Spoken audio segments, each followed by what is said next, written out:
मराठी भाषा भवन आणि चौपाटीला आपण मराठीचं रंगभूमीचं दालन हे करायचं आपण ठरवलं होतं.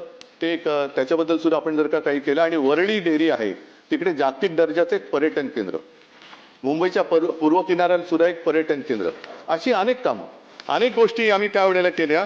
आणि साहजिकच आहे की ही कामं करत असताना शेवटी पैशाची चणचण, पैसा कमी पडता कामा नये, त्याचा जमा खर्च कसा करायचा हे फार मोठं काम असतं.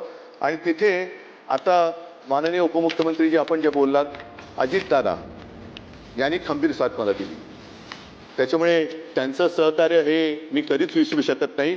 आणि तो जो स्नेह आमचा वाढला तो त्यामुळेच वाढला कारण चांगल्या कामाला कधीच अजितदादांनी, म्हणजे तेव्हा काही जण तक्रार करत होते की अजितदादा आम्हाला पैसे देत नाहीत, आम्हाला निधी देत नाहीत.